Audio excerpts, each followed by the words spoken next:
நிமிர்ந்த நன்னடை ரோஜா ரோஜா நேர்கொண்ட பார்வை ரோஜா வெண்படி ஹே ஹே ஹே மடமையின் முடிவே ரோஜா ரோஜா புதுமையின் தொடக்கம் ரோஜா வெண்படி ஹே ஹே ஹே வளர்பிறை கனவே ரோஜா ரோஜா வைகரி சிவப்பே ரோஜா வெண்படி தானி சமா மபகமணி சாரி பாகமபனி ரோஜா ஹோ ரோஜா ரோஜா ஹோ ரோஜா பூக்களின் தலைவி புதுமையின் புதல்வி சிறகுகள் விரித்திடும் வானவில் குருவி பூக்களின் தலைவி புதுமையின் புதல்வி சிறகுகள் விரித்திடும் வானவில் குருவி சுட சுட இறங்கிடும் சூரிய அருவி அடடடடடடடடா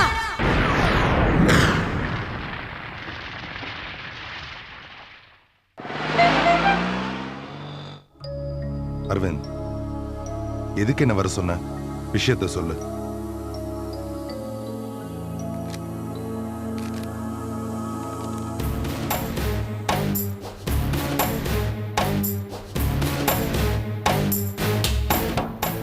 என்ன இது? கல்யாணம் ஆனதுலேருந்து நீயும் அண்ணியும் ஹனிமூன் ட்ரிப்புன்னு எங்கேயுமே போல.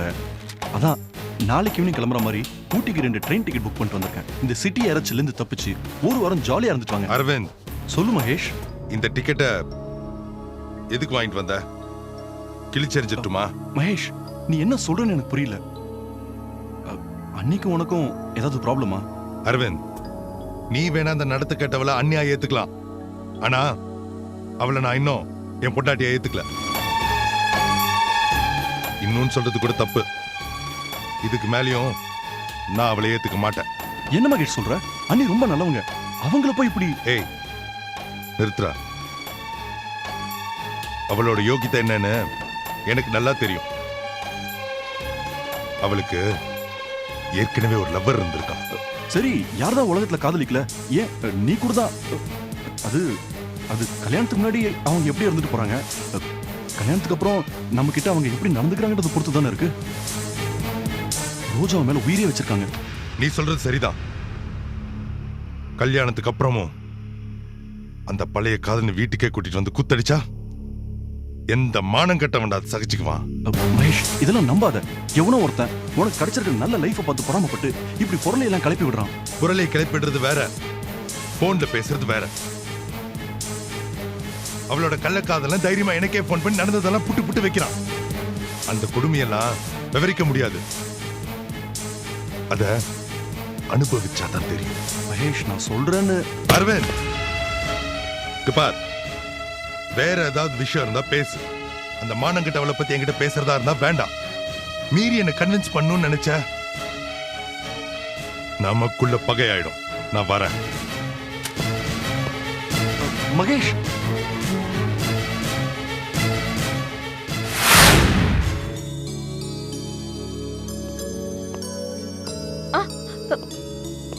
அரவிந்த், என்னாச்சுங்க? உங்க அண்ணனை பார்த்து பேசுனீங்களா? பேசினேன், ஆனா எந்த பிரயோஜனமும் இல்ல. மகேஷ் கிட்ட பேசி பார்த்ததுல அண்ணி மேல அவன் எந்த அளவுக்கு கோமா இருக்கான்றது தெரிஞ்சு போச்சு. என்ன சொன்னாரு? அவளை பத்தி பேசினா எனக்கும் மகேஷ்க்கும் பகையே ஆயிடும். நானா பாத்துக்கேன். சங்கர் அந்த அளவுக்கு அவன் மனசுல பாய்சன் ஏத்தி வச்சிருக்கான். போனை போட்டு இல்லாததும் பொல்லாதையும் சொல்லி ரோஜானாலே அருவருக்கிற மாதிரி பண்ணிட்டான். ராஸ்கல். இவ்வளவு தெரிஞ்சும் ஏன் நம்ம சங்கரை விட்டு வைக்கணும்? பேசாம போலீஸ்ல நம்ம கம்ப்ளைண்ட் கொடுத்துடலாமே. மிடில் கிளாஸோட மானம் அங்கதான் தலை தூக்குமே. நான் போய் அவனை கேட்கறேன்னு சொன்னதுக்கு அண்ணி ப்ளீஸ் வேண்டான்னாங்க. இந்த நிலைமையில போலீஸ்ல போய் கம்ப்ளைண்ட் கொடுத்தா அவ்வளவுதான், விஷயம் வெளியில தெரிஞ்சிச்சேன்னு விபரீதமா ஏதாவது முடிவு எடுத்துருவாங்க. ஆமாமா, இதை நாம பக்குவமா அணுகிறது நல்லது. ஆனா அத்தனை பிரச்சனைகளுக்கு மத்தியில நம்ம 2 பேரையும் சேர்த்து வச்ச அக்காவுக்கு நாம ஏதாவது பண்ணியே தீரணுங்க. அதுல மட்டும் நான் உறுதியா இருக்கேன். ஆமா இந்து, இது விஷயமா நான் மறுபடியும் அண்ணியை பார்த்து பேசுவேன். அதுக்கப்புறம் இந்த பிரச்சனை நான் எப்படி முடிவு கொண்டு வரேன்னு பாரு. அம்மா, எல்லா மருமக பொண்ணுங்கள மாதிரி தான் நானும் 1000 கனவுகளோட இந்த வீட்டுக்குள்ள காலடி எடுத்து வச்சேன். கல்யாணம் ஆன புதுசுல உனக்கு மாமியார் கொடுமைங்கிற பேச்சுக்கே இடம் இல்லைன்னு மகேஷ் கூட சிரிச்சுக்கிட்டே சொன்னாரு. ஆனா போக போகத்தான் தெரியுது இந்த வீட்ல மாமியாருக்கே மிக பெரிய கொடுமை நடந்துட்டு இருக்குங்கிற விஷயம். உயிரோட இருக்கிற உங்களுக்கு திதி கொடுக்கிற கொடுமை இங்க எனக்கு மட்டும்தான் உறுத்தலா இருக்கு. பிண்டம் படைக்கிறதுல மாமா உறுதியா நிக்கிறாரு.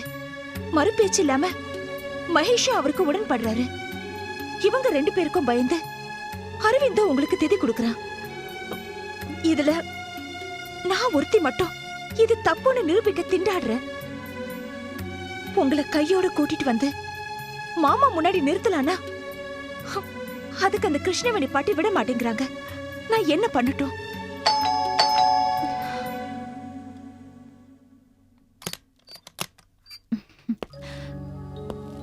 வா அரவிந்த். அப்பா அண்ணன்லாம் இல்ல? மாமா ஃப்ரெண்ட பார்க்க போயிருக்காரு. மகேஷ் ஆபீஸ்க்கு போயிட்டாரு. நல்லதா போச்சு. உங்களை பார்த்து பேசிட்டு போலாம் தான் வந்தேன்.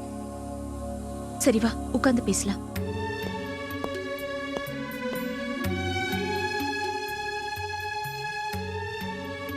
என்ன என்ன அரவிந்த் சொல்லு. அண்ணி, அண்ணன் இந்த நிமிஷம் வரைக்கும் உங்ககிட்ட கோவத்துல தான் இருக்கான்னு எனக்கு தெரியும். அன்னைக்கு என்ன வச்சு உங்களை தரக்குறவா பேசினப்பதான் அவர் உங்க நடத்தைய சந்தேகப்படுறாருன்னு நான் தெரிஞ்சுக்கிட்டேன். அது மட்டும் இல்லாம அண்ணன் கிட்டே நான் நாசுக்கா பேசி பார்த்தேன். அது உறுதியாயிடுச்சு. அரவிந்த் இந்த பேச்சை இத்தோட விட்டுடு ப்ளீஸ். இது பாருங்க நீ, இது எங்க குடும்ப பிரச்சனை, என் அண்ணனோட பிரச்சனை. எல்லாத்துக்கும் மேல என் மேல ஒரு அம்மா மாதிரி அன்பு காட்டுற என் அண்ணியோட வாழ்க்கை பிரச்சனை. இதுல நான் தலையிடக்கூடாதுன்னு சொல்றீங்களா? இது என் கடமை. அரவிந்த், நான் நல்லா இருக்கணும்னு நினைக்கிற பாரு, எனக்கு அதுவே போதும். இது விஷயமா உன் அண்ணன் கிட்ட எதுவும் கேட்டுடாத ப்ளீஸ். நான் இதுக்காக அண்ணன் கிட்ட போய் கேட்கணும்? இதுக்கெல்லாம் யார் காரணமோ அந்த ராஸ்கலே போய் கேட்பேன். யாரை கேட்க போற? வேற யாரு? அந்த சங்கர் தான். அன்னைக்கு கல்யாணத்தை அவன் நிறுத்த வந்திருக்கான் தெரிஞ்சப்பவே அவனை வெளுத்து கட்டியிருப்பேன். ஆனா சூழ்நிலை சரியில்லை, அதான் விட்டுட்டேன். அவன் இந்த அளவுக்கு கீழே இறங்கி அண்ணனோட மனசு கெடுத்திருக்கானா? இனிமே அவனை சும்மா விடக்கூடாது. அரவிந்த் ப்ளீஸ், தயவு செஞ்சு அவனை எதுவும் பண்ணிடாத. நானே அவனை நேர்ல சந்திச்சு 4 பேர் முன்னாடி வச்சு அரைஞ்சி அவமானப்படுத்திட்டு தான் வந்திருக்கேன். இப்போ கொஞ்ச நாளா அவன் அடங்கி இருக்கான். இந்த நிலைமையில திடீர்னு நீ போய் ஏதாவது பண்ணிட்டீனா பிரச்சனை மறுபடியும் தலை தூக்கிடும். அரவிந்த், என்ன நீ பேசுறீங்க? கொத்தின பாம்பு இப்ப அமைதியா இருக்கின்றதுக்காக சும்மா விட்டுட முடியுமா? அது மறுபடியும் கொத்தாதன்றதுக்கு என்ன நிச்சயம்? தயவு செஞ்சு இந்த ஒரு தடவை விட்டுரு. மறுபடியும் அவன் ஏதாவது வாழாட்டினா உன்கிட்ட சொல்றேன். அப்ப நீ அவனை என்ன வேணாலும் பண்ணு, நான் கேட்க மாட்டேன். இப்போ எதுவும் மறுபடியும் பிரச்சனை வேண்டாமே. இப்படி ஏதாவது பேசி அடக்கி வைப்பீங்கன்னு எனக்கு தெரியும். ஆனா இன்னொரு தடவை அந்த சங்கர் ஏதாவது பண்ணினா அண்ணியோட ஆயுசு முடிஞ்சிருச்சுன்னு அர்த்தம். நீங்க தைரியமா இருங்க, நான் இருக்கேன். சரி, நான் கிளம்புறேன்.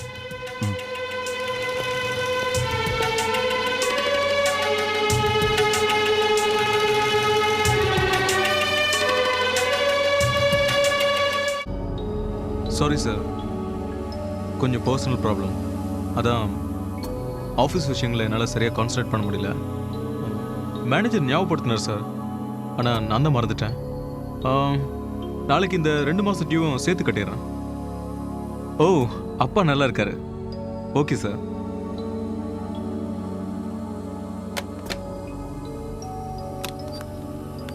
சார், நான் வரலாமா? வாங்க.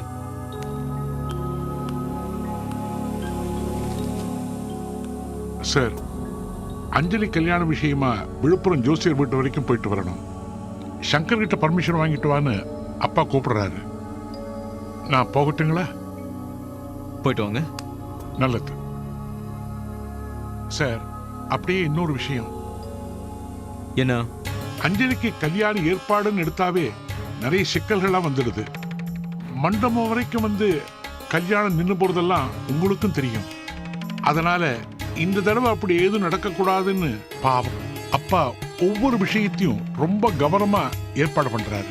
கல்யாணம்னா அப்படிதானே செஞ்சாகணும். பொண்ணை கட்டித்தர அத்தனை பேரும் எடுத்துக்கிற அக்கறை தானே இது. வாஸ்தவம் தான். ஆனா இந்த கல்யாணத்துக்காக அவர் ஒருத்தர் தான் அலைஞ்சு தெரிஞ்சு நடத்தி வச்சாகணுங்கிறது இல்லையே. கூடமான நீங்களும் ஒத்தாசையை நின்னா அவருக்கும் கொஞ்சம் பாரம் குறையும் இல்ல. அவருக்காக இவ்வளவு தூரம் பறிஞ்சு பேசுறீங்களே, என்னைக்காவது எனக்காக அவர்கிட்ட பேசிருக்கீங்களா? நியாயம் யார் பக்கம் இருந்தாலும் இந்த பிள்ளை கண்டிப்பா பேசுவான் சார். அப்போ நான் காதலிச்சதும் காதலிச்சவளே கல்யாணம் பண்ணிக்கணும்னு சொன்னதும் நியாயம் இல்லைன்றீங்க அப்படிதானே? நியாயம்ங்கிறது ஒருத்தர் சம்பந்தப்பட்ட விஷயம் இல்லை சார். நம்மளை சுத்தி நிக்கிற அத்தனை பேருக்கு அதை ஒத்து போறதா இருக்கணும். உங்க விஷயத்துல அப்படி இல்லைங்களே. நீங்க காதலிச்ச பொண்ணே உங்களை நிராகரிக்கும் போது நான் எப்படி சார் உங்களுக்காக வாதாட முடியும், வக்காலத்து வாங்க முடியும்? ஓகே ஓகே, வெந்த பொண்ணுல வேலை பாய்ச்சாதீங்க. எங்கே போகணும்னு சொன்னீங்களே, போயிட்டு வாங்க. அப்போ நான் சொன்ன விஷயம் என்ன சொன்னீங்க? சரியா போச்சு. அப்பாவுக்கு ஒத்தாசையா இருந்து அஞ்சலி கல்யாணத்தை நடத்த வைக்கணும்னு. ஓகே ஓகே, நான் என்ன பண்ணணும்னு சொல்றீங்களோ அதை நான் பண்ணித்தரேன். நீங்க எங்க வெளில போகணும்னு சொன்னீங்களே, போயிட்டு வாங்க. ரொம்ப சந்தோஷம். அப்ப நான் வரேன் சார்.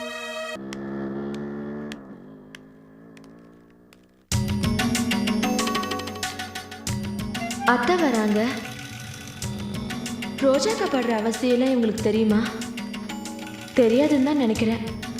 யார்கிட்டயும் இந்த விஷயத்த சொல்லக்கூடாதுன்னு தானே அக்கா நம்மக்கிட்ட சொன்னாங்க. இருந்தாலும் அம்மாங்கிற முறையில் பொண்ணோட நிலைமை இவங்களுக்கு தெரிஞ்சே ஆகணும். தப்பி தவறி நாளைக்கு ஏதாவது விபரீதமாயிட்டா என்கிட்ட இதை பற்றி ஒரு வார்த்தை கூட சொல்லலையேன்னு பாவம் இவங்க வருத்தப்படக்கூடாது. இந்து, ஆ, என்னம்மா இங்க நின்னுட்டு இருக்க?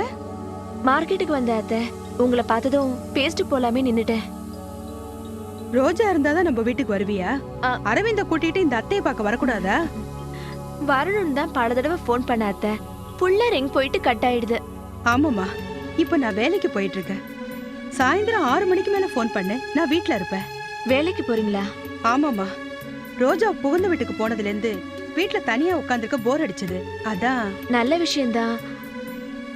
அத்தை, அக்காவை போய் பாத்தீங்களா? நல்லா இருக்காங்களா? போன வாரம் கூட போய் பார்த்துட்டு வந்தம்மா. அவளுக்கு என்ன, அவளை மகாராணி மாதிரி பாத்துக்கிறதுக்கு அவ மாமாவும் மகேஷும் இருக்காங்க. ஆரம்பத்துல அவளை பத்தி கொஞ்சம் கவலையா இருந்துச்சு. ஆனா இப்ப தினமும் ஃபோன் பண்ணி மாமா என்ன இப்படி பாராட்டுறாரு, மகேஷ் என்ன அப்படி பாத்துக்கிறாருன்னு அவ சொல்றதெல்லாம் கேட்கும்போது எனக்கு அந்த கவலையை விட்டு போச்சுமா. அக்கா இவங்களை அழகா ஏமாத்தி இருக்காங்க. பாவம், இங்க இவங்க உண்மை தெரியாம சந்தோஷப்பட்டுக்கிட்டு இருக்காங்க. இவங்களுக்கு அக்கா அனுபவிக்கிற கஷ்டத்தை சொல்லியே ஆகணும். என்னம்மா யோசிக்கிற? ஆ, அத்தை, மனசை தைரியப்படுத்திக்கோங்க. நீங்க நினைக்கிற மாதிரி ரோஜாக்கா புகுந்த வீட்டுல சந்தோஷமா இல்ல.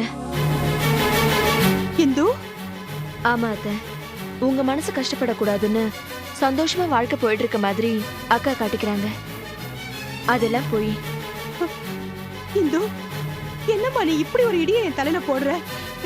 என் பொண்ணுக்கு என்ன ஆச்சு? யாருக்கும் நடக்கக்கூடாத ஒரு கசப்பான விஷயம் அக்கா வாழ்க்கையில நடந்துடுச்சு. அந்த ராஸ்கல் சங்கர் போன் பண்ணி மகேஷ் கிட்ட ஏதோ சொல்லியிருக்கா அத்தை. இப்ப உங்க மாப்பிள்ள அக்காவோட நடத்தி சந்தேகப்பட ஆரம்பிச்சிட்டான்னு சொல்ற தப்பு. அக்காவை ஒதுக்கி வச்சுட்டாருன்னு தான் சொல்லணும்.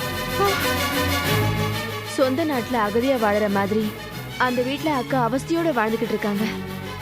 யார்கிட்டயுமே இதை சொல்லாம உள்ளுக்குள்ள அழுதுகிட்டு வெளியே சிரிச்சுக்கிட்டு ரெட்டை வேஷம் போட்டுக்கிட்டு இருக்காங்க அத்தை. இந்த கொடுமை எந்த பொண்ணுக்குமே வரக்கூடாது. சின்ன வயசுல இருந்து அவ என்கிட்ட எதையுமே மறைச்சது இல்ல. ஒரு ஸ்டிக்கர் போட்டு தொலைஞ்சு போனா கூட மறைக்காம என்கிட்ட சொல்லிடுவா. இப்படி சந்தோஷத்தை தொலைச்சிட்டு நிக்கிறது பாவி மகன் என்கிட்ட ஒரு வார்த்தை கூட சொல்லலையே. நான் இப்பவே என் பொண்ணை பார்க்கணுமா? வரேன் இந்து.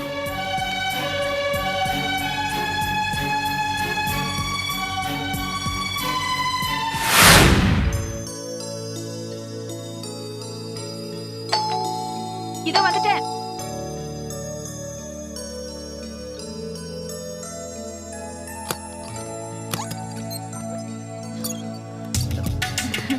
அம்மா, வாமா.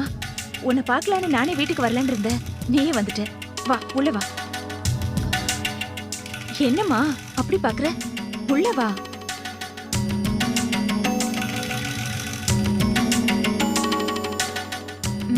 சொல்லுமா. ஏம்மா, என்ன பார்க்க வீட்டுக்கு வரதா இருந்தேன்னு சொல்றியே, என்னம்மா? ஏதாவது விசேஷமா? அது ஆமாம்மா, கல்யாணம் ஆனதுல இருந்து எங்கேயும் வெளியில போகலையா? அதான் உங்க மாப்பிள்ள ஹனிமூனுக்கு ஏற்பாடு பண்ணியிருக்காரு. அடுத்த வாரம் சிங்கப்பூர் டூர் கிளம்புறதா உத்தேசம். ஓஹோ. அதெல்லாம் எதுக்குன்னு நான் எவ்வளவோ சொல்லி பார்த்துட்டேன். ஆனா அவர் தான் போயே ஆகணும்னு ஒத்த கால நிக்கிறாருமா. ஏம்மா, ஹனிமூன்னா வழக்கமா புருஷன் பொண்டாட்டி 2 பேரும் கிளம்பி போவாங்க. இப்ப மாப்பிள்ளை மட்டும் அங்க போய் என்னம்மா பண்ண போறாரு? என்னம்மா சொல்ற? அழகழகா போய் சொல்லி இந்த அம்மாவை இப்படி முட்டாளாக்கிட்டே ரோஜா.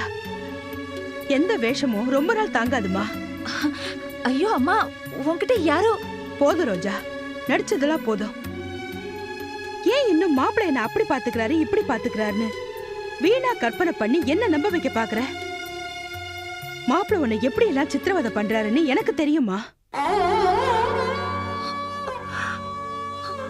அம்மா, பாவி மகளே, படிச்சு படிச்சு சொன்னேனே கேட்டியா? உன் தலையில நீயே மண்ணள்ளி போட்டுக்கிட்டியே. இந்த சம்பந்தம் நமக்கு வேண்டான்னு தலையா அடிச்சுக்கிட்டேனே. அப்பெல்லாம் அவரை முன்ன மாதிரி இல்ல, முழுசா திருந்திட்டாருன்னு சொல்லி ஏன் வாயை அடைச்சிட்டு இப்ப இப்படி சந்தோஷத்தை தொலைச்சிட்டு நிக்கிறியே? வெளுத்ததெல்லாம் பாலு நம்புறது பொம்பளை மனசுன்னு நீ நிரூபிச்சிட்டியம்மா. புகுந்த வீட்டுக்கு போன பொண்ணு சந்தோஷம் இல்லாம வாழறான்னு சொன்னா கூட தாய் மனசு தாங்கிக்கும். ஆனா இப்படி சந்தேக நெருப்புல வெந்து சாகுறான்னா அதை எப்படிமா என்னால தாங்கிக்க முடியும்? அம்மா, என் புருஷன் என் நடத்தி சந்தேகப்படுறாரு. உண்மைதான். ஏன்னா அதுக்கு காரணம் அவர் என் மேல வச்சிருக்கிற அதீதமான அன்புமா. அப்படி அவரை சந்தேகப்பட வச்சது என்னோட தப்புதாம்மா. இன்னொருத்தியோட முறை பையன்னு தெரிஞ்சோம் நான் ஒருத்தனை காதலிச்சேன் பாரு, அது என்னோட தப்புதாம்மா. அந்த சங்கருக்கு புத்தி பேதலிச்சு போய் மகேஷ்க்கு போன் பண்ணி இல்லாதது பொல்லாததையும் சொல்லி வத்தி வச்சிருக்கான். இந்த நிலைமையில எந்த ஆம்பளை தான் பொண்டாட்டி மேல சந்தேகப்படாம இருக்க முடியும்? நான் அவரோட இடத்துல இருந்திருந்தா கூட இதுதான் பண்ணிருப்பேம்மா. இப்படித்தான் என்னால நடந்திருக்க முடியும். இப்பவும் நீ உன் புருஷனை விட்டு தர மாட்டேங்கிற. என்ன பண்றது? உனக்கு உன் புருஷன் முக்கியம், அதே மாதிரி எனக்கு என் பொண்ணு முக்கியம் இல்லையா? கவலைப்படாதம்மா. கூடிய சீக்கிரம் மகேஷ்க்கு நான் சுத்தமானவன்னு நிரூபிப்பேன். அந்த நம்பிக்கை உன் பொண்ணுக்கு இருக்குமா? நடந்ததையே நினைச்சு வருத்தப்படாதம்மா. எல்லா சிக்கலும் ஒரு நாள் முடிவுக்கு வந்துதானே ஆகணும். சரி, இப்ப நான் கோயிலுக்கு கிளம்பிட்டு இருக்கேன்.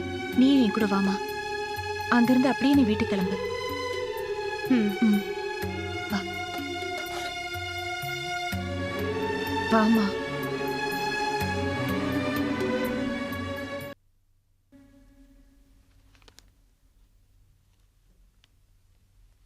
மாமா ஆ? சாப்பிட கூட வராம அப்படி என்ன சீரியஸா எழுதிட்டு இருக்கீங்க? கல்யாணம் வேலைன்னா சும்மாவாமா? இப்பல இருந்து ஆரம்பிச்சாதானே ஒவ்வொரு வேலையா முடிக்க முடியும். அதான் ஃப்ரெண்ட்ஸ் ரிலேட்டிவ்ஸ்னு யார் யாரை இன்வைட் பண்றதுன்னு ஒரு லிஸ்ட் எடுத்துட்டு இருக்கேன். மாமா, இப்போ என் கல்யாணம் தான் உங்களுக்கு முக்கியமா போயிடுச்சா? நான் பாட்டுக்கு புகுந்த வீட்டுக்கு போயிட்டா உங்களை யார் மாமா கவனிச்சுக்குவாங்க? முதல்ல சங்கருக்கு ஒரு நல்ல பொண்ணை பார்த்து கட்டி வைங்க. அவருக்கு கல்யாணமா? ஏமா, என் வாழ்க்கையை பார்த்துக்க எனக்கு தெரியும்னு ஐயா ஒரு நாள் சொல்லிட்டு போனாரே, அதை மறந்துட்டியா? முதல்ல உன் வாழ்க்கையை நீ பாருமா, அப்புறம் மத்தவங்கள பத்தி யோசிக்கலாம். சரி மாமா, அதெல்லாம் அப்புறம் பாத்துக்கலாம். இப்ப சாப்பிடுவாங்க. அப்புறம் பாத்துக்கலானா? அப்பவும் நான் தானே இந்த வேலையை பார்க்கணும். ஐயோ, அப்பா இப்படி தனியா கஷ்டப்படுறாருன்னு இந்த வீட்டுல ஓடி வந்து ஹெல்ப் பண்றதுக்கு யாராவது இருக்காங்களா என்ன? போமா, போய் துரையை கூப்பிட்டு வந்து சாப்பிட வையே, அப்புறமா நான் வந்து சாப்பிட்டுக்கிறேன்.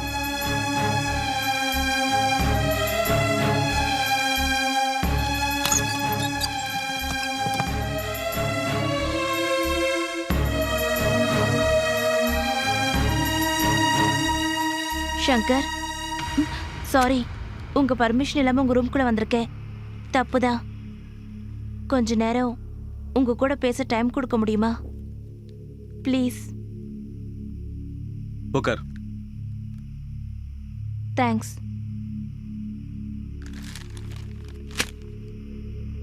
சொல்லு. சங்கர், எனக்கு உங்க ஃப்ரெண்டு வினயை கல்யாணம் பண்ணி வைக்கணும்னு மாமா முடிவு பண்ணியிருக்காரு. அது உங்களுக்கு தெரிஞ்சிருக்கும். நான் இந்த வீட்டில் இருக்க போறது இன்னும் கொஞ்ச நாள் தான். அப்புறம் புருஷன் புகுந்த வீடுன்னு நான் போயிடுவேன். அதுக்கப்புறம் நீங்களும் மாமாவும் மட்டும்தான் இந்த வீட்டில் இருப்பீங்க. இன்னும் எத்தனை நாள் அப்பா கிட்ட முகம் கொடுத்து பேசாம இருக்க போறீங்க? எங்க 2 பேருக்கும் சண்டை வந்ததே உன்னாலதாங்கிறீங்களா? அதுவும் வாஸ்தவம் தான். ஆனா இப்போதான் நான் உங்க வாழ்க்கையில குறுக்கிடாம விலகி போறது உறுதியாயிடுச்சே. இப்போவாவது அப்பா கிட்ட பேசிடலாம்ல? அஞ்சலி, நான் இப்ப அப்பா கிட்ட பேசாம இருக்கிறதுக்கு நீ காரணம் இல்ல. உண்மையான காரணம் என்னங்கிறது உனக்கும் தெரியும், அவருக்கும் தெரியும். தேவையில்லாம நீ ஏன் உன் மேல ஒரு பழி இழுத்து போட்டுக்கிற? இல்ல சங்கர், இந்த வீட்டோட சந்தோஷம் நிம்மதியெல்லாம் செதறி போறதுக்கு நானும் ஒரு காரணம் தான். அதனாலதான் நான் வெளியில போறதுக்குள்ள திரும்பவும் அந்த சந்தோஷத்தை திருப்பி கொடுத்துட்டு போகணும்னு நினைக்கிறேன். ப்ளீஸ், எனக்காக உங்க பிடிவாதத்தை கைவிட்டுட்டு மாமாவோட சுமூகமா போங்களேன். நானும் மனுஷன்தான், எனக்கும் வாழ்க்கைங்கிறது என்னன்னு தெரியும். நான் இப்ப நடந்துக்கிறதெல்லாம் எனக்கு விழுந்த அடியோட பாதிப்பு. அடிப்பட்டவனுக்கு தான் தெரியும் அவனோட கோபம் எந்த அளவுக்கு நியாயமான விஷயம். இது புரியாம நான் போற பக்கம் என்ன திட்டுறாங்க, பாக்குறவங்க எனக்கு அட்வைஸ் பண்றாங்க. இந்த உலகம் சுத்த ஆரம்பிச்சதுல இருந்து இப்படி ஒரு தப்ப ஒருத்தரும் பண்ணாத மாதிரி குத்தி குத்தி பேசுறாங்க. நான் என்ன பண்ணுவேன்? விரும்பினது கிடைக்காம ஏமாந்து நிக்கிறவன் மேல கல்லெறிஞ்சா அவன் திருப்பி அடிப்பானா இல்லையா? அதைத்தான் நானும் செஞ்சேன். எனக்கு கிடைக்க வேண்டிய வாழ்க்கையை தட்டி விட்டுட்டு அப்பப்போ இவர் பேசுற குத்தல் பேச்சு என்னால காது கொடுத்து கேட்க முடியல. அஞ்சலி, சங்கர், உங்க வேதனை எனக்கு நல்லா புரியுது. ஆனா மாமா ஏன் இப்படியெல்லாம் பண்றாருன்னு நீங்க இன்னும் புரிஞ்சுக்க மாட்டேங்கிறீங்களே. அவரோட ஆசையெல்லாம் நீங்க நல்லா இருக்கணும்னு தான். என் மகன் இந்த வழியில போனாதான் அவன் வாழ்க்கை நல்லா இருக்கும்னு அவர் நினைக்கிறாரு. அதுல ஒன்னும் தப்பில்லையே. என்ன சொல்லி என்ன பண்றது? இந்த வீட்டுல யாரோட ஆசையும் நிறைவேறாம போச்சு. அது அவங்க உங்க மனசை பொறுத்த விஷயம் சங்கர். வாழ்க்கையில இனிமே ஒண்ணுமே இல்லை நினைச்சா இல்லாமலே போயிடும். இனிமேதான் என் வாழ்க்கை ஆரம்பிக்க போகுதுன்னு நினைச்சா திரும்பவும் வசந்தம் வரும் சங்கர். இந்த குடும்பத்துலதான் நம்ம பிறக்கணும்னு நாமள திட்டம் போட்டு பிறக்கல. ஏதோ பிறந்தோம், ஆளாளுக்கு ஒரு உறவை சொல்லி வளர்ந்தோம். இதோ இன்னும் கொஞ்ச நாள்ல மறுபடியும் காணாம போறோம். இந்த சின்ன வாழ்க்கைக்குள்ள எதுக்கு சங்கர் கோபம் குரோதம் எல்லாம்? ப்ளீஸ், இருக்கிற வரைக்கும் சந்தோஷமா இருந்துட்டு போவோமே. வாங்க, மாமாவோட சேர்ந்து சாப்பிடலாம். ஒரு நிமிஷம். இப்போ மாமாவை சாப்பிட கூப்பிட போறது நான் இல்ல, நீங்க தான். சரியா? ஓகே.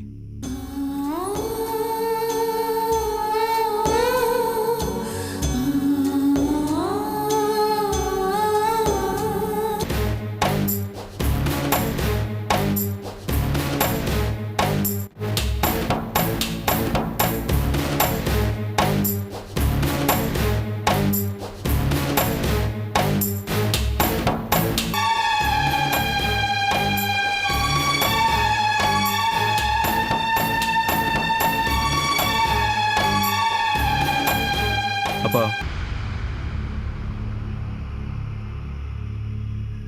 கூப்பிடுங்க, கூப்பிடுங்க. அப்பா, அஞ்சலிக்கு கல்யாணம் ஏற்பாடு பண்ணிருக்கீங்க. எனக்கு தெரியும். என்னதான் கோவம் இருந்தாலும் அஞ்சலி இந்த வீட்டு பொண்ணு, நம்ம வீட்டு பொண்ணு. அவளுக்கு ஒரு நல்ல வாழ்க்கை ஏற்படுத்தி தரணுன்றதுதான் என்னோட ஆசை. இதே சங்கர் உங்களை காயப்படுத்தணுன்றதுக்காக இவ்வளவு உதாசீனப்படுத்திருக்கேன், எடுத்தறிஞ்சு பேசியிருக்கேன். ஆனா என்னோட உள் மனசுலயும் அஞ்சலி மேல அன்பு இருக்குப்பா. இந்த கல்யாணத்தை நல்லபடியா நடத்தி வைக்கிறதுக்கு உங்களுக்கு நான் பக்கபலமா இருப்பேன்ப்பா. மாமா, சங்கர் எவ்வளவு மனசிறங்கி வந்து பேசுறாரு. நீங்க ஒண்ணுமே சொல்லாம உட்கார்ந்து இருந்தா இப்படி? அஞ்சலி, மனசு நிறைய சந்தோஷம் நிறைஞ்சிருக்கும் போது பேசாம இருக்கிறது தாமா நல்லது. ஏன்னா எந்த ஒரு வார்த்தையாலையும் அந்த சந்தோஷத்தை அளந்து காட்ட முடியாதுமா.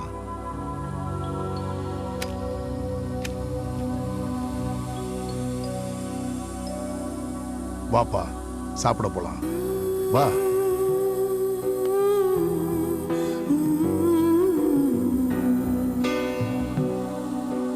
இதுக்காக தான் நான் இத்தனை நாள் காத்துட்டு இருந்தேன். என்னோட ஆசைப்படி நீங்க 2 பேரும் ஒத்து போயிட்டீங்க. எனக்கு இது போதும். மாமா, நீங்க நினைக்கிற மாதிரி இந்த கல்யாணம் நடக்காது. ஏன்னா உங்க 2 பேரையும் பிரிஞ்சு நான் ஒரே அடியா போக போறேன். அஞ்சலி பசிக்குது. இது வந்துட்டேன். சரசு சரசு வாங்க அண்ணே, ஆ. உட்காருங்க.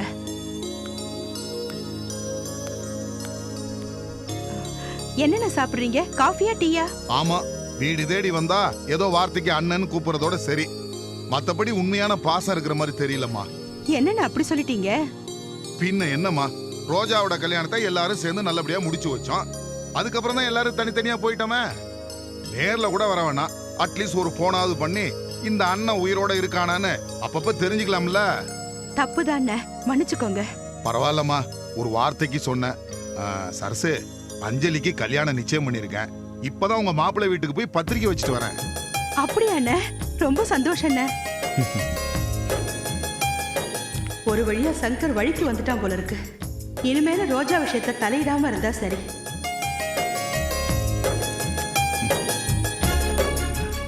இந்தம்மா.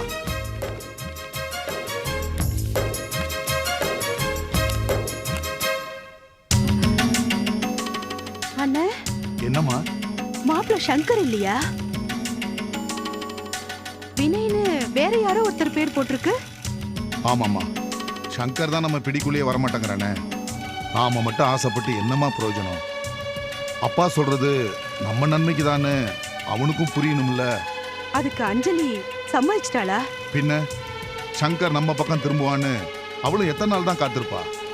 இந்த நிலைமையிலையும் எனக்கு கல்யாணம் பண்றதை விட சங்கருக்கு ஒரு நல்ல பொண்ணா பார்த்து கல்யாணம் பண்ணி வைங்க மாமான்னு தான் அவ சொல்றா. அதெல்லாம் அப்புறம் பார்க்கலாம். முதல்ல நீ புகுந்த வீட்டுக்கு போற வழியை பாருன்னு சொல்லி இந்த கல்யாணத்துக்கு நான் தான் அவளை சம்மதிக்க வச்சேன். அண்ணே, உங்க பிடிவாதத்தினால இப்ப ஒருத்தருக்குமே பிரயோஜனம் இல்லாம போயிடுச்சு பாத்தீங்களா? என்னம்மா சொல்ற? அஞ்சலி ஆசைப்பட்ட மாதிரி அவளுக்கு சங்கர் கிடைக்கல. சங்கர் ஆசைப்பட்ட மாதிரி அவனுக்கு ரோஜாவும் கிடைக்கல. இப்ப அஞ்சலிக்கு வேற யாரோ ஒரு மாப்பிள்ளையை பார்த்த மாதிரி சங்கருக்கும் வேற யாரோ ஒரு பொண்ணை தானே பார்க்க போறீங்க. இதுக்கு ஏன் பொண்ணைய நீங்க மருமகளா ஏத்துக்கிட்டு இருக்கலாம்ல? சரசு, ரோஜாவை இப்படி மகேஷுக்கு கட்டி கொடுத்து சங்கரோட கோபத்துக்கு அவளை ஆளாக்கி விட்டுட்டீங்களே. உங்க மகனால இப்ப ஏன் பொண்ணு சந்தோஷத்தை தொலைச்சிட்டு நிக்கிறாளே. நடந்ததெல்லாம் ராஜசேகர் வீட்டுக்கு வந்து சொன்னாரு. இதுக்கப்புறமும் சங்கர் ரோஜா வாழ்க்கையில விளையாட ஆரம்பிச்சா அவனை வெட்டி போட்டுட்டு ஜெயிலுக்கு போயிடுவேன்னு அவர்கிட்ட சொன்னேன். அதே தாமா நான் இப்போ உன்கிட்ட சொல்றேன். தைரியமா இருமா. இப்ப தைரியமா இருந்து என்னென்ன பண்றது? மகேஷ் மனசுல சந்தேக நெருப்ப மூட்டி விட்டுட்டு ரோஜாவை வெறுத்து ஒதுக்குற அளவுக்கு போனதுக்கு அப்புறம் என்ன பண்ணி என்னென்ன பிரயோஜனம்? இத பாருமா சரசு, இந்த உலகத்துல தீராத சண்டை, முடியாத பிரச்சனைன்னு எதுவுமே இல்ல. அஞ்சலி கல்யாணம் முடியட்டும், அதை நல்லபடியா நடத்தி வச்சுட்டா என்னோட கடமை முடிஞ்சது.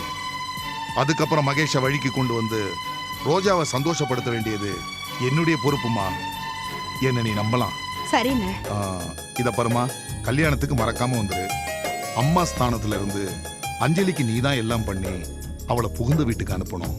கண்டிப்பா அண்ணே. அப்ப நான் வர்றேம்மா. சரிண்ணே.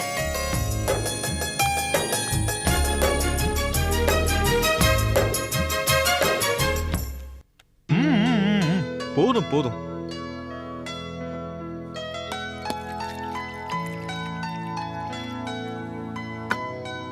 தேங்க்யூ.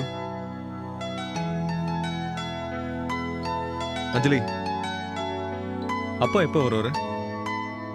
கல்யாண வேலைய வெளியில போறேன்னு சொல்லிட்டு போனாரு. எப்போ வருவாருன்னு தெரியலையே. சரி, நான் ஆஃபீஸ் கிளம்புறேன். ச்சே, மறந்தே போயிடுச்சு பாரு. உன் கல்யாணத்துக்கு என்கிட்ட இருந்து என்ன கிஃப்ட் எதிர்பார்க்கற? சொல்லு. நீ எதை கேட்டாலும் நான் வாங்கி தரேன். என்ன பாக்குற? கேளு. நான் எதை கேட்டாலும் கொடுப்பீங்களா? நிச்சயமா கொடுப்பேன், கேளு. எனக்கு இப்போ உங்ககிட்ட இருந்து 2 gift வேணும். மறுக்காம அது 2யும் நீங்க பண்ணி தரணும். சத்தியம் பண்ணுங்க. என்ன அஞ்சலி இப்பவே கிஃப்ட் வேணுன்ற, சத்தியம் பண்ணுன்ற, அப்படி என்ன கேட்க போற? முதல்ல நீங்க சத்தியம் பண்ணி கொடுங்க. Okay, promise. கேளு. முதல் கிஃப்ட், கூடிய சீக்கிரம் நல்ல ஒரு பொண்ணா பார்த்து நீங்க கல்யாணம் பண்ணிக்கணும். சரி, பண்ணிக்கிறேன். தேங்க்ஸ். ரெண்டாவது கிஃப்ட், அதை நானே சொல்றேன். கல்யாணம் முடிஞ்ச கையோட அப்பாவுக்கு ஒரு பேரனோ பேத்தியோ பெத்து தரணும். அதானே சொல்ல வர? இல்ல, இதெல்லாம் முதல் கிஃப்டோடயே சேர்ந்துரும். ஆமால. சரி, வேற என்ன வேணும்? ரெண்டாவது கிஃப்ட், நீங்க இனிமே ரோஜாவோட வாழ்க்கையில தலையிடக்கூடாது. எந்த விதத்திலையும் அவளோட சந்தோஷத்துக்கு நீங்க தடையா இருக்க கூடாது. என்ன பாக்குறீங்க? அஞ்சலி, உனக்கு நீ எதுவும் கேட்க மாட்டியா? எனக்கு நீங்க நல்லா இருக்கணும், அவ்வளவுதான். சரி, நான் கேட்ட ரெண்டாவது கிஃப்ட்டுக்கு நீங்க எதுவும் பதிலே சொல்லலையே. சரி, சரினா இனிமே ரோஜா வாழ்க்கையில தலையிட மாட்டேன். ஏன் சங்கர் என்னோட எதிர்பார்ப்பை பூர்த்தி செய்வாருங்கிறதுல நான் உறுதியா இருக்கேன். அஞ்சலி, உன்னோட முதல் கோரிக்கையை நான் நிறைவேற்றினாலும் நீ ரெண்டாவதா கேட்ட பாரு, அதை என்னால சத்தியமா நிறைவேற்றவே முடியாது. எனக்கு கிடைக்காத அந்த ரோஜாவை இன்னொருத்தனோட சந்தோஷமா வாழ விட மாட்டேன். என்ன சங்கர் யோசிக்கிறீங்க? ஒன்றும் இல்லை. ஆஃபீஸ் டைம் ஆச்சு, நான் கிளம்புறேன். சரி, போயிட்டு வாங்க. அப்படியே நானும் கோயிலுக்கு போயிட்டு வந்துடுறேன். வாயே, நானே காலில் ட்ராப் பண்ணிடுறேன். பரவாயில்ல சங்கர், நான் ஆட்டோல போய்க்கிறேன். ஓகே, வரேன். பாய். அஞ்சலி, ரோஜாவுடைய வாழ்க்கையில நான் தலையிடக்கூடாதா? அது ஒரு காலம் நடக்காது.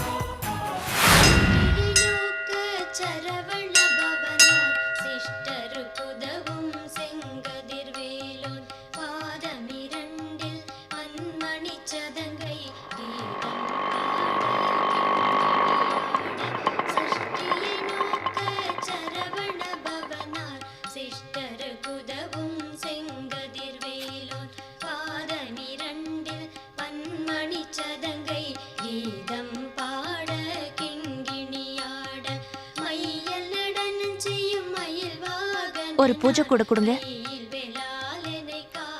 எவ்வளோங்க? 10 ரூபாமா?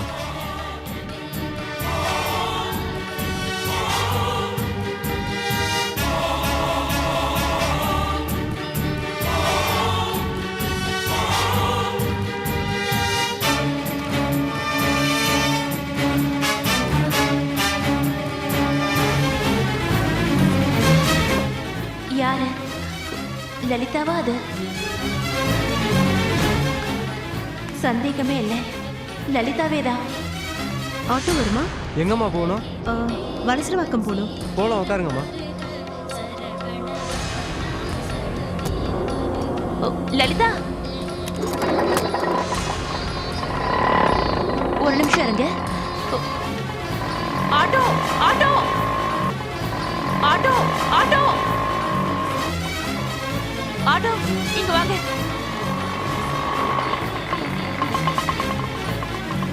எங்கம்மா போகணும்? அந்த ஆட்டோவை ஃபாலோ பண்ணுங்க.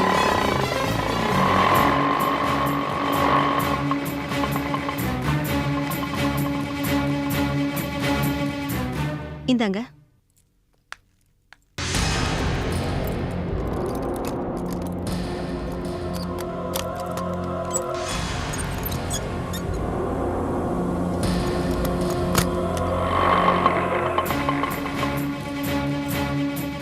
ஆட்டோ வெயிட் பண்ணுங்க, வந்துடுறேன்.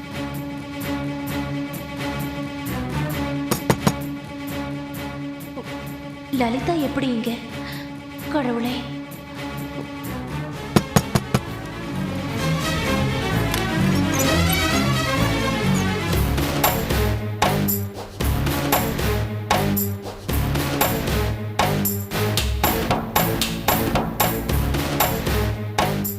லலிதா, எனக்கு தெரியல. நான் தான் அஞ்சலி. நீங்க அஞ்சலி தான். உங்களுக்கு யார் வேணும்? லலிதா, தெரியாத மாதிரி நடிக்காத. இத்தனை வருஷமா எங்க இருந்த? நாங்க உன்னை செத்து போயிட்டதா? ச்சே, அதெல்லாம் விடு. ஆமா, எப்படி இருக்க? ஏன் இப்படி எங்களை ஒரே அடியா புறக்கணிச்சிட்ட? ஹலோ, நீங்க யாருன்னு நினைச்சு என்கிட்ட பேசிட்டு இருக்கீங்க? லலிதா, வேணாம் வேணாம் லலிதா, உண்மையா சொல்லு. இதோ பாருங்க, முதல்ல என் பேர் லலிதா இல்ல. அது இல்லாம நான் உங்களை இது வரைக்கும் எங்கேயும் பார்த்ததே இல்ல. நீங்க கேக்குற லலிதா என் சாயல்ல வேணா இருக்கலாம், ஆனா என் பேரு கோமதி. நீங்க தப்பா நினைச்சிட்டு வந்து என்கிட்ட விசாரிக்கிறீங்க. கிளம்புங்க, எனக்கு நிறைய வேலை இருக்கு. லலிதா, லலிதா, ஏன் லலிதாவை எனக்கு தெரியும். பல வருஷங்கள் ஆனாலும் அந்த முகம் அப்படியே என் மனசுல பதிஞ்சிருக்கு. சந்தேகமே இல்ல, இவ லலிதா தான். இது யார்கிட்ட சொல்றது? மாமா கிட்ட வேணாம், தப்பாயிடும். சங்கர் கிட்ட சொல்லுவோம்.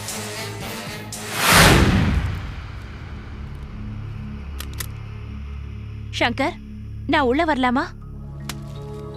என்ன அஞ்சலி கேள்வி இது? உள்ளவா.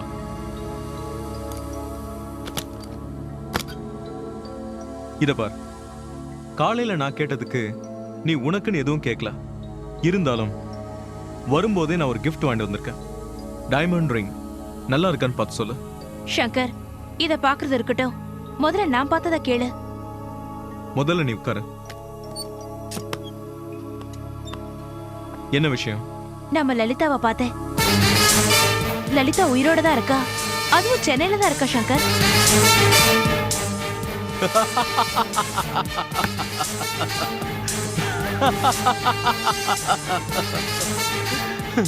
Shankar, B serious.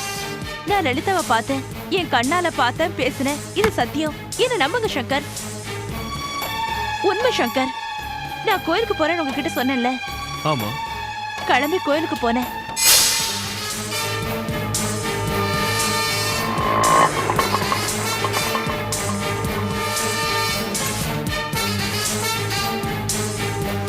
லலிதா, லலிதா. அஞ்சலி, நீ சொல்றது என்னால நம்பவும் முடியல, நம்பாம இருக்கவும் முடியல. நம்பித்தான் ஆகணும். ஏன் சங்கர், 15 வருஷமா பார்த்து பழகின லலிதாவை எனக்கு அடையாளம் தெரியாதா? இப்போவும் நீங்க நம்பலனா வாங்க, 2 பேரும் அந்த வீட்டுக்கு போவோம். அவளை பார்த்துட்டு நீங்களே முடிவு பண்ணுங்க. இல்ல, அந்த வீட்டோட அட்ரஸ் மட்டும் என்கிட்ட சொல்லிட்டு நீ வீட்டுக்கு போ. நான் போய் விசாரிச்சுட்டு வரேன். Valasaravakkam, Bharathi Nagar, 2nd street, door number 24. சரி, நீ வீட்டுக்கு போ. ம், அஞ்சலி, இது விஷயமா அப்பா கிட்ட எதுவும் சொல்லாத. சரி.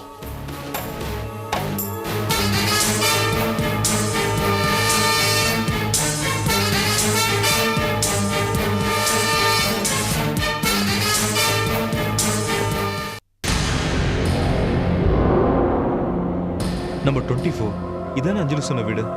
தட்டி பாப்போம்.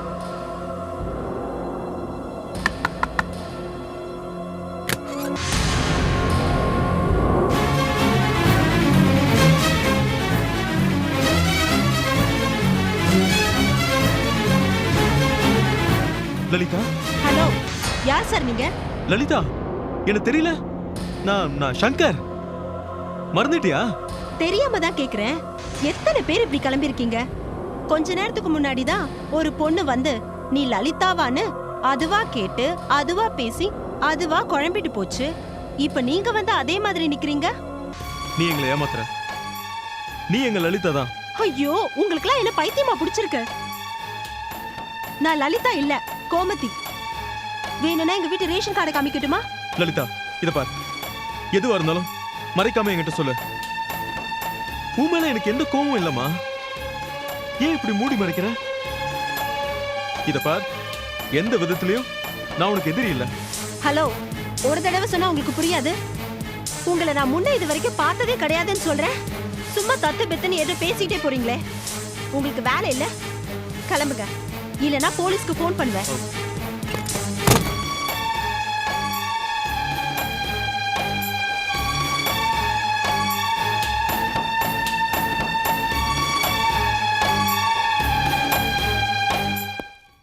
யாரு கண்ணையும் படக்கூடாதுன்னு தானே வெளியூர்ல இருந்தோம். ஆனா இங்க வந்ததுக்கு அப்புறம் ஒவ்வொருத்தர் கண்ணையும் பட ஆரம்பிச்சிட்டோம். இனிமே எப்படி சமாளிக்க போறோம்? கடவுளே, ஒவ்வொருத்தரா வந்துகிட்டே இருக்காங்களே.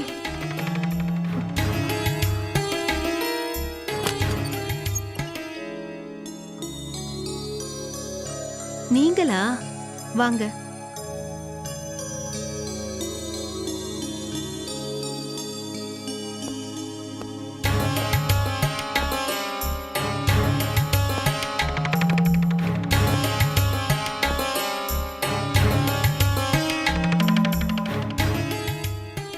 லலிதா, என்னாச்சு? ஏன் முகமெல்லாம் ஒரு மாதிரியா இருக்கு? என்னங்க, இப்ப இந்த வீட்டுக்கு யார் யாரெல்லாம் வந்துட்டு போனாங்க தெரியுமா? நான் தான் அவசரப்பட்டு நம்ம அட்ரஸை யாருக்கும் கொடுக்க வேண்டாம்னு சொன்னல. என்ன லலிதா ஆச்சு? யார் இங்க வந்தாங்க? அஞ்சலி வந்துட்டு போனா. அவ போன அரை மணி நேரத்துல சங்கரும் வந்துட்டாரு. என்ன கேட்டாங்க? நீ லலிதா தானே, உண்மைய சொல்லுன்னாங்க. நீ நீ என்ன சொன்ன? நான் லலிதா கிடையாதுன்னு தீர்மானமா சொல்லிட்டேன். இருந்தாலும் அவங்க நம்புற மாதிரி தெரியல. ஓ காட். எனக்கு என்னமோ நாம போட்ட திட்டம்லாம் பாழா போயிடுமோன்னு பயமா இருக்குங்க. இன்னும் கொஞ்ச நாள் நம்ம ஊர்லயே இருந்துட்டு வந்திருக்கலாம் போல தோணுதுங்க.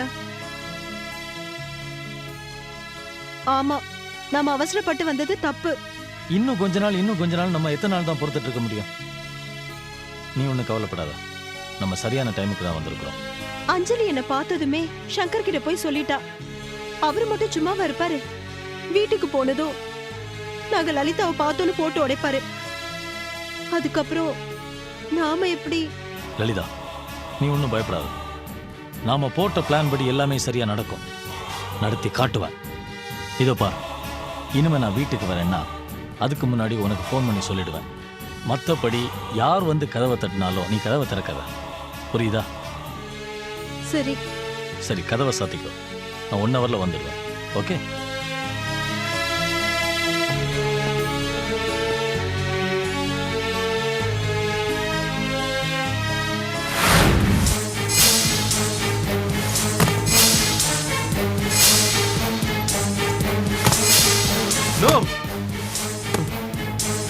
அது லலிதாவே தான், எனக்கு நிச்சயமா தெரியும்.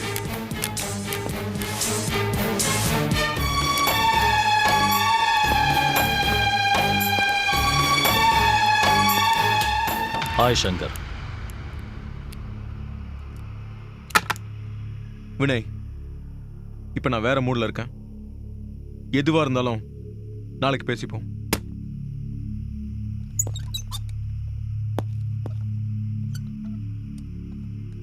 அப்போ நாளைக்கு வரைக்கும் இதே டென்ஷன்ல இருக்க போறதா உத்தேசமா? சுத்தி வளைக்காம விஷயத்துக்கு வரேன். உன் டென்ஷனுக்கு காரணம் லலிதா தானே? ஏய், உனக்கு எப்படி தெரியும்? நீயும் அஞ்சலியும் வந்து பேசிட்டு போனத லலிதாவே என்கிட்ட சொன்னான். என்னது? அவ உன்கிட்ட சொன்னாளா? ஏய் வினய், உனக்கு அவளுக்கு என்ன சம்பந்தம்? சரி, அதெல்லாம் இருக்கட்டும். அவ லலிதா தானே? கோமதி சொல்லி எதுக்கு எங்களை குழப்பறா? வெயிட் சங்கர், பதறாத. உன்னோட எல்லா சந்தேகத்தையும் நான் ஒன்னொன்னா கிளியர் பண்றேன். ஓகே? பொறுமையா கேளு.